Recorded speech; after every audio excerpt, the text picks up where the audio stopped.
Hey guys, Mark Ferrasci, Protect Dog Training. Excuse the camera set.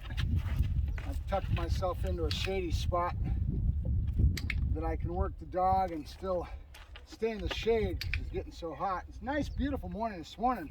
Of course, I'm getting up at 5:30 in the morning to beat the heat, but we're all right. It's a happy 4th of July to everybody. It's gonna be a beautiful day today. Yeah, I'm trying to stay cool and head to the store and get myself some stuff to put on the barbecue. Yeah, good boy. Good. All right, so if you haven't noticed it, the last few days I've had a pinch collar on him. Starting to teach him to wear the pinch and to give to pressure. And I might have mentioned it in other videos, but I'll talk about it a little bit more. Michael Ellis is where I got first introduced to this, but it ties back into horses. Teaching a dog to give to pressure, all that stuff comes from the horse industry. So much training for those that are around horses can be related to the dog in things like giving to pressure, right? And it's down to a science with the horse industry. So you take that and you slide it over to what you can do with dogs and understand it, you're on your way. But it's really advantageous for a large breed like this to teach him to give to pressure when he's young. And like I said, Michael Ellis was where I first was kind of introduced to the concept, but it's all well and good. But he does a whole thing where he's teaching the dogs because they do that focused heel, and they're working on all the stuff that they're working towards with ring sport, etc., and Schutzen, etc. But he does it on a wall, and he does even pressure on the back. He teaches the dog to start walking backwards and to follow your body with that spinning and all that. You see me doing that with the bulls. This breed is only going to give us so much of that. Can we do it? Sure. How well is he going to do at it? Not going to be like a Malinois, that's for sure, right? So we want to teach him to give to pressure, so I'm just going to common sense and bring in some other ways of teaching it. All it is obviously this dog has never felt this on his neck. That being the case, he's going to feel it very keenly when he first experiences it. As time goes along, that will dwindle and that will go away, and he'll need more pressure and more work to teach him to be receptive to it, right?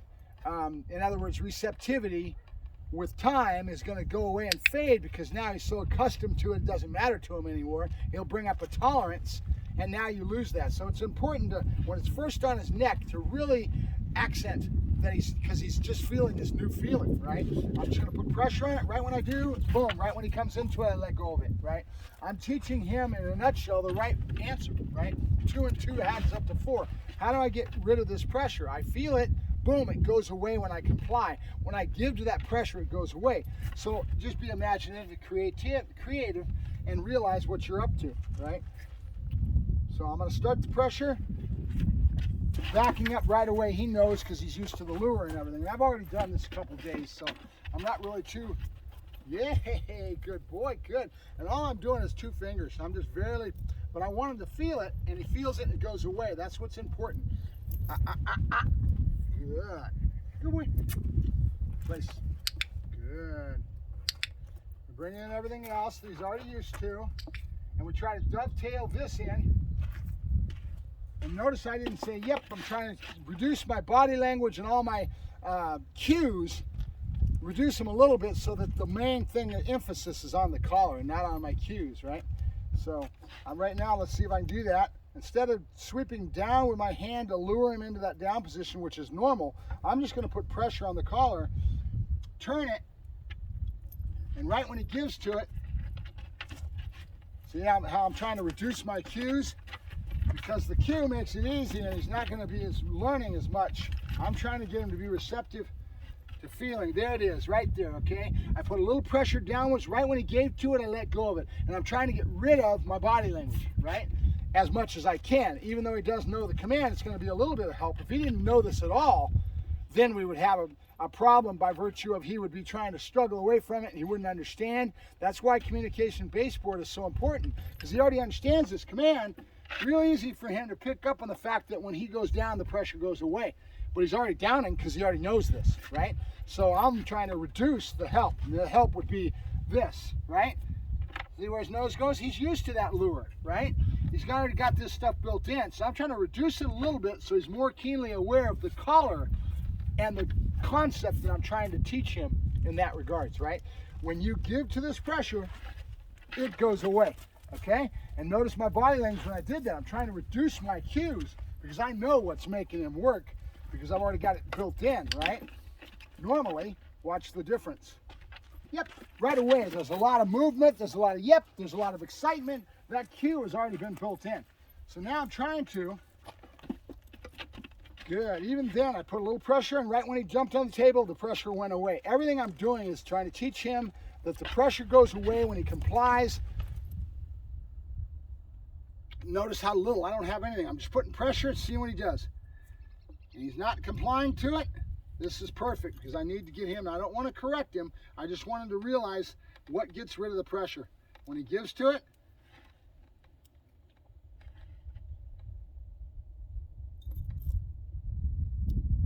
I want to not help him, but notice the stubbornness. This is the breed that's coming in here. Yes, good boy, good, there you go, good. And it was just enough pressure to make him say, I don't like this, and then try to figure it out. The wheels are turning in his brain. What do I need to do? Do I fight? You could create more fight by putting too much pressure on it and not doing the right things, and you would create fight, which defeats the whole purpose. I'm trying to get him to find the right answer, right? The right answer is to give to that pressure. See it? Pressure, pressure. There it is. Good. Now I want to try to time my praise and my everything else what he already knows, right? Here's what he already knows. See, jackpot would be what I'd want to do. So let me flow into this and concentrate on him instead of yakking at you and see if you can see this. Yep, good one, good, good. Remember, every dog is different. Work the dog that's in front of you. This dog may not give me any of what a herder would give me or another breed would give me.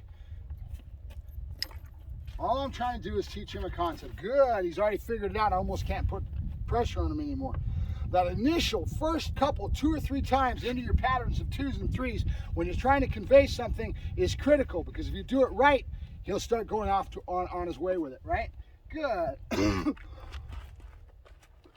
Good. Now, again, excuse me. I'm trying to, notice the cue. Right away, he went down, right? Didn't say a word to him. It's all body language and cues that are already built in. Good. So again, that's why I'm pulling my hand back. I'm trying to take away my body language that has already cued him into behavior. So he has to think about something else and figure it out. I'm taking away the help. Yep. And I'm accenting the concept I'm trying to teach him, that when he gives into that pressure, when he feels that feeling of me putting pressure on it, he gives to it, that's when he wins. That's what everything in my training, anything in any training, right? You're always trying to show the dog the right answer, how to find the answer that you're trying to convey to him. And as you work more and more with more and more dogs, you start to figure this out. Every dog is different. Then you got to think about, okay, what am I trying to achieve today, right?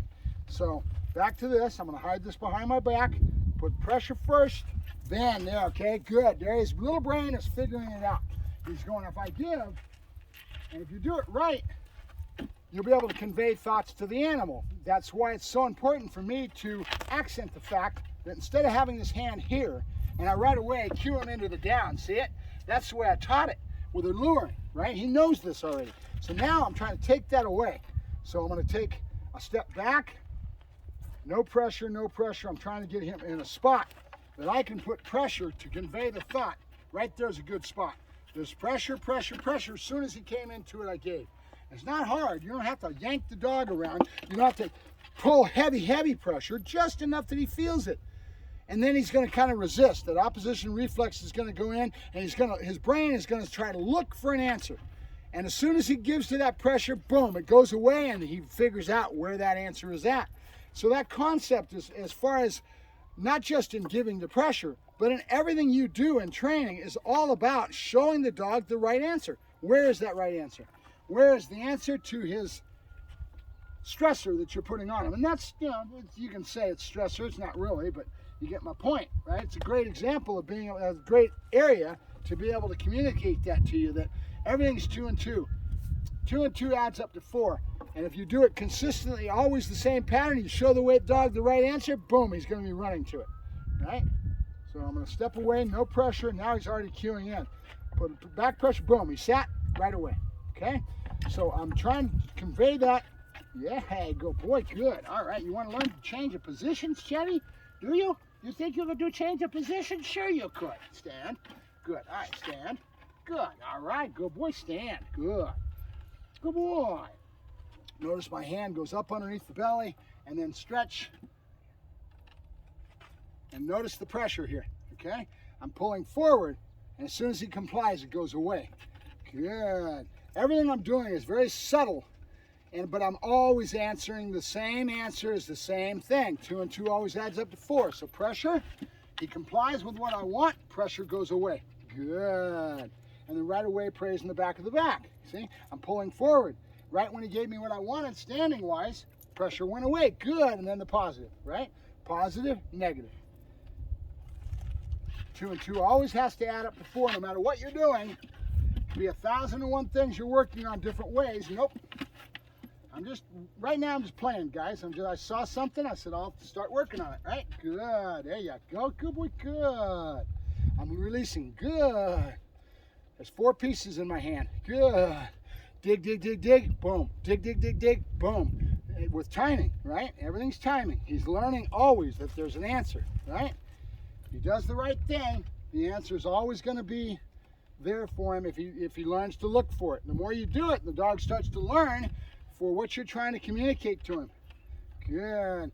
It's all about how you treat the dog and what you do in a general sense overall. 1,000, 1,000,001 little subtle things, right? Good, good. Yes, good boy, good. I'm gonna do that one again. I put a little bit of pressure upwards and back. It caused the sit, so let's go ahead and reaffirm that to him. Good boy. Pressure, boom. Trying to take away the body language and the cues that I'm using in the lure to get him to do it and get him to feel the pressure is the one that's the key.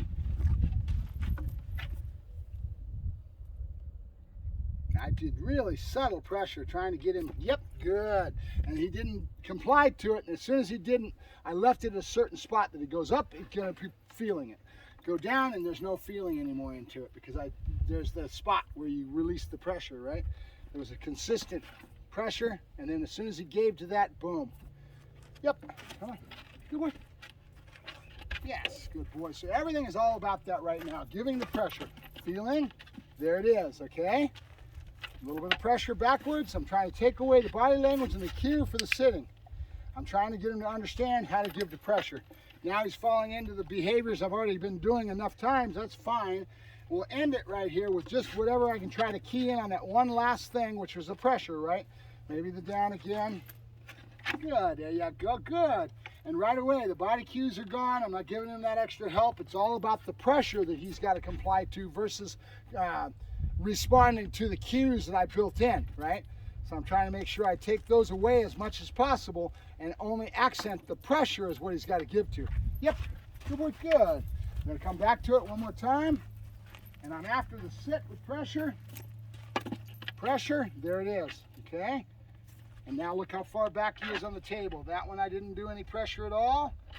Yes, we went back to the same lesson before. You do the right thing, the lure's there, you give me the right behavior, you get a release into the food.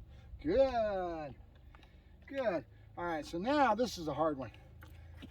Yes, good boy, it was. I was gonna use pressure, but he did so well with me stepping in with spatial pressure that it gave me what I wanted, right? The word pressure, it's an interesting word in dog training, but if people understand it, it's all about teaching the dog to give to something, right? And when they give to it, they win. And the more you do that, depending on what it is, this is pressure of the leash, obviously, leash pressure, right? But that spatial pressure is the same thing. I'm stepping into the dog, I'm giving the dog body language that creates a pressure, right? And then there's pressure when you're talking about e-collar. They're always talking about pressure in the e-collar work, right? Same thing. Same thing in a different perspective with a different tool. Yep, good boy, good, yay, good boy. All right, Mark Ferrasci Pro Tech Dog Training, working to teach Chevy to give the pressure and breaking him into the pinch collar, right? And this would be the first thing that I would want to do with a pinch, because that makes the pinch a lot more, the dog a lot more receptive to the pinch, a lot less resistance, because if you have resistance, I've got to bring up my correction levels. I don't want to have to do that. If I teach him the concepts early on and teach him how to comply to give him the pressure, I'll have a lot less tendency to have to be yanking his head off, right? Because he understands it. And I can go to that side when I want to work on something and use it as a communication, because I can put it in all kinds of areas to teach him all kinds of things. This is a very valuable tool. Think about it with a horse. When you work with a horse, it's all about the bit in his mouth, and they're giving the pressure. Not much difference, except it's not in his mouth. It's on his neck. Good job. All right, Mark Ferrasci, Protect Dog Training, and Chevy. Nope, let's work a little bit of a stay. Good, don't have to say it. I have to accent it. Good, see it? Good, it's all about pattern and routine. What does this one little pattern mean? It means stay there, food's coming to you, right?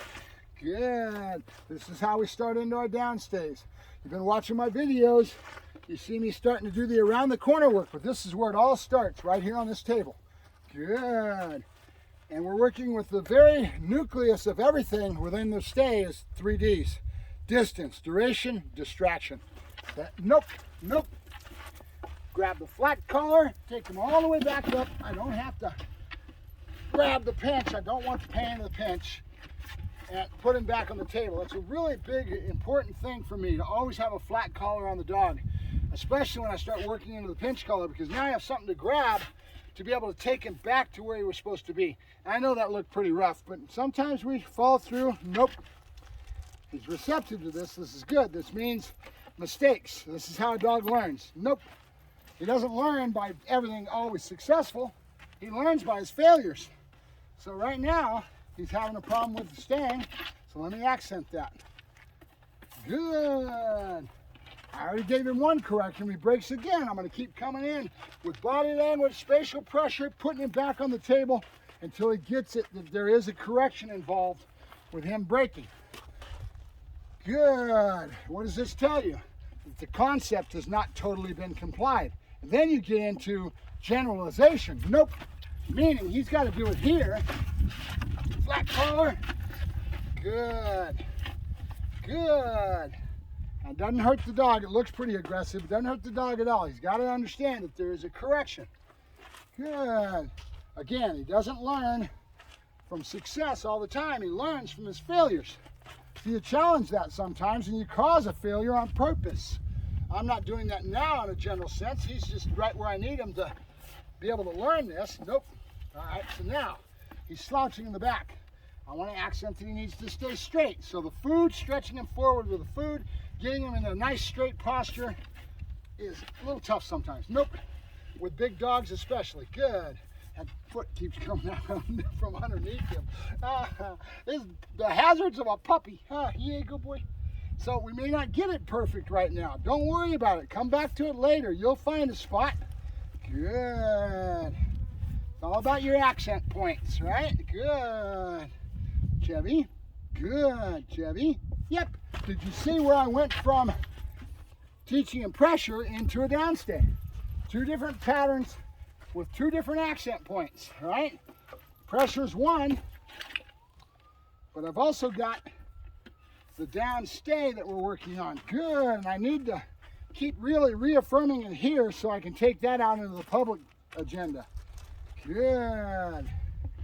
And grow the dog, right? Good. So what I'm saying here is that the downstay has not been totally generalized to a point where he really understands what's getting him a correction, and where it's 2 and 2 adds to add up to 4. Where is that answer, right? Where's the answer? 2 and 2 adds up to 4. How do you put that together to get that complete answer? Good. That's what he's got to learn. Then you get into generalization, which means I've got to do it everywhere, not just on the table. But I have to follow through with making sure that the dog understands the concept here. Good. So that it solidifies and makes my other work a lot more solid and easier to flow into because he does understand it here. It'll give me the ability to generalize it in public, right? Good. Good boy. Good boy, Chevy. Good, Chevy. Yep. Good boy. Yeah. Good boy. Yeah. Good boy. All right. Good boy. Good. All right. We're done. Mark Ferrasci, Protect Dog Training, signing off with Chevy.